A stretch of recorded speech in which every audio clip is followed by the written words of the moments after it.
Ibu, kemudian lulus SMA.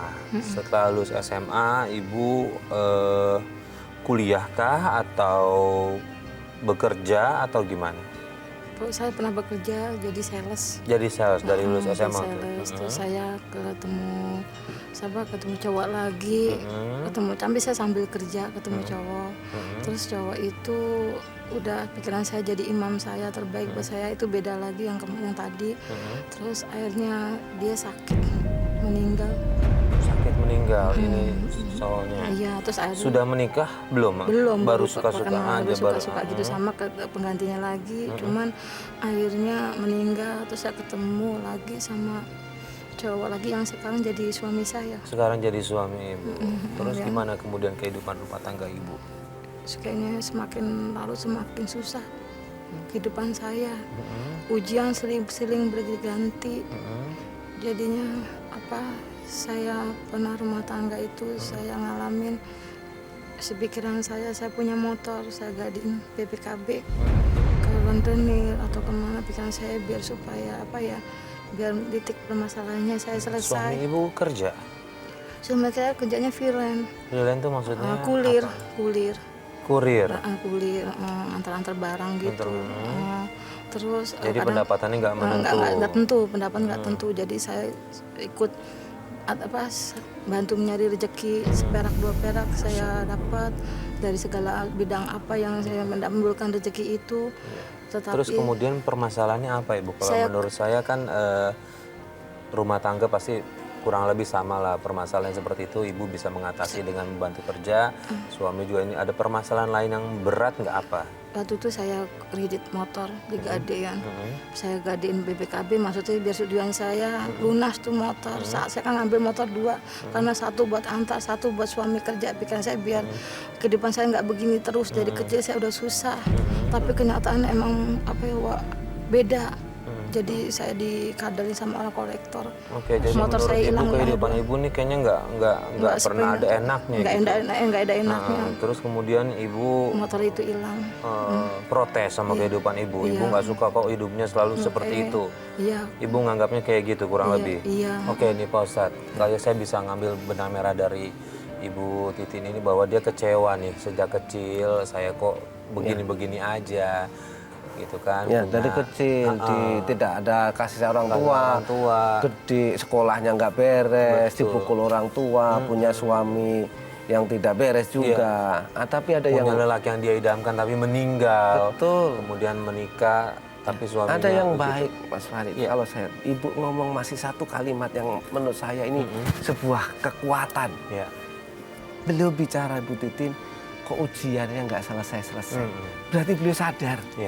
Ada loh orang nggak sadar, artinya ini nggak terima. Lah kalau orang ngomong masih ujian itu kan masih berusaha untuk bertahan. Betul. Ini poin positif yang perlu kita dorong nih. Alhamdulillah belum masih ya. Ini kan bahasanya masih ada kepasrahan. Ya Allah ini masih ujian. Kapan selesainya persoalan ini? Betul. Nah, pertama tadi ini sebuah langkah yang menurut saya perlu kita ambil pelajaran pemirsa. Apa itu? Kita berpikir merubah kondisi kita agar lebih baik. Innallaha la yughayyiru ma biqaumin hatta yughayyiru ma bi anfusihim. Kita harus merubah diri kita sendiri kalau pengen berubah menjadi baik. Kita pengen akan misalnya dapat duit banyak ya harus bekerja. Nah, Ibu Titin sudah melakukan itu. Niatnya mulia. Kenapa kok nasib saya begini terus? Cobalah saya gadekan motor. Ternyata masuknya salah. Di mana salahnya? Ke rentenir.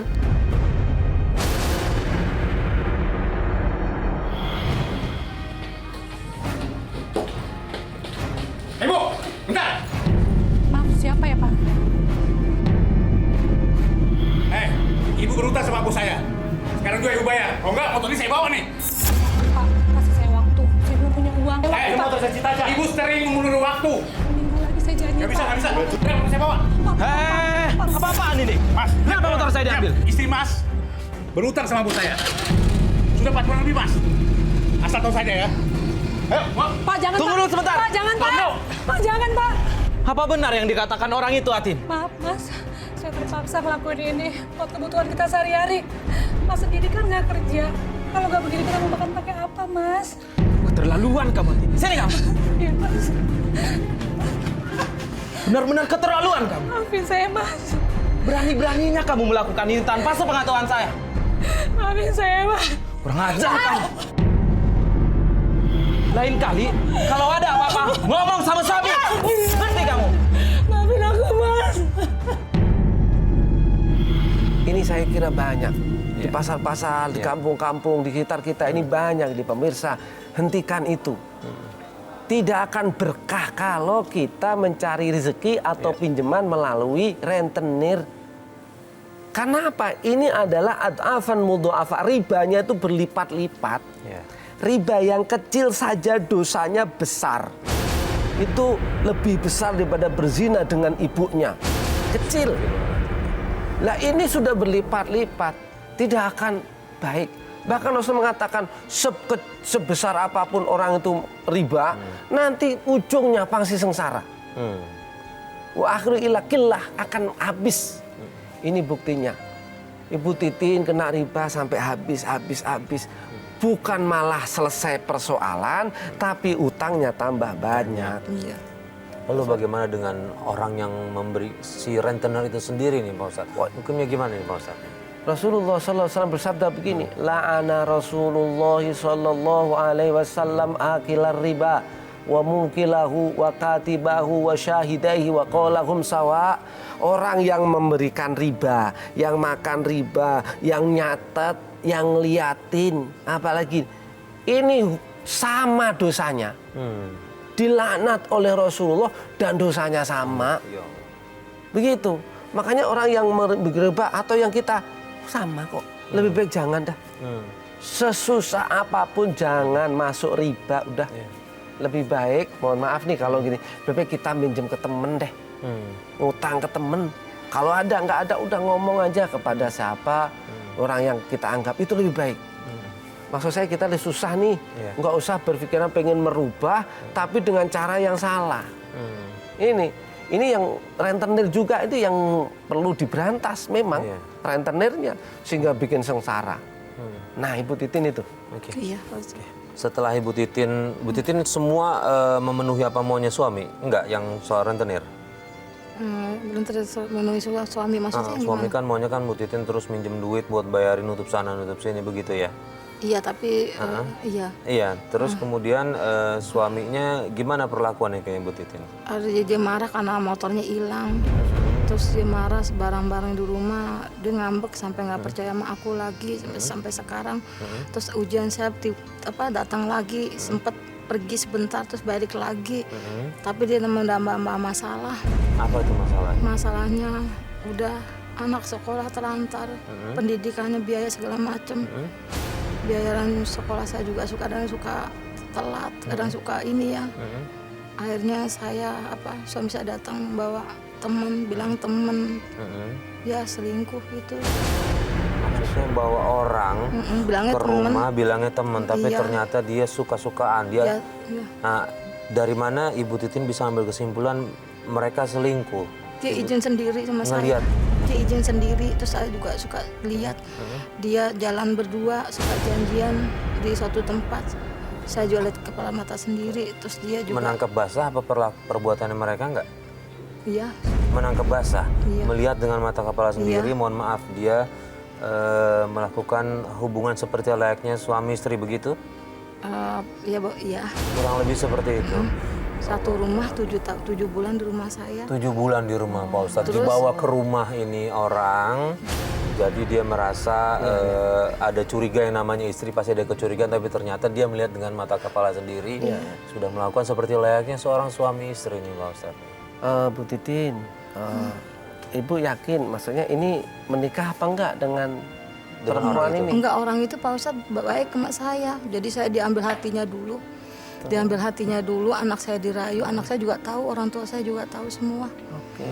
Jadi orang tua saya juga dirayu sama Akhirnya dia. nginep satu rumah, kayak suami istri gitu. Iya, saya tidur misah di atas, ruangannya kan ada lantai atas sama bawah. Jadi saya di bawah, saya di atas. Tapi saya tahu kita cuman persaudaraan gitu. Mau saya tuh adik kakak, dia nganggap saya kakak sama adik. Ini orang lain yang Ibu nggak kenal. Iya. Tapi Alasannya akhirnya saya kenal juga, karena dikenal nama suami saya, akhirnya kenal juga. Tapi terus sampai sebenarnya menikah nggak? Enggak nikah.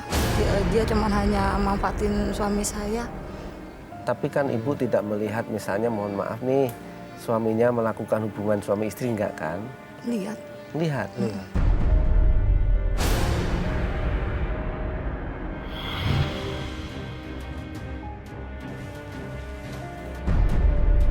Tin, lagi ngapain lo?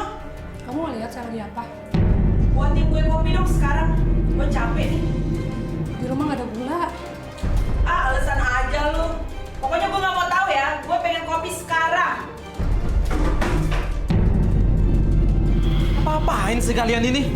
Ini mas, tadi gue suruh bikin dia kopi. Masa dibilang nggak ada? Kamu sendiri kan tahu di rumah nggak ada gula. Halah, gue sama muka sedih kamu. Lagian salah kamu juga sih. Masa gula aja di rumah nggak ada? Makanya kerja dong. Kalau nggak ada duit, ngomong. Udah ini beresin lagi nih. Ayo sayang, kita ke kamar. Beresin ini.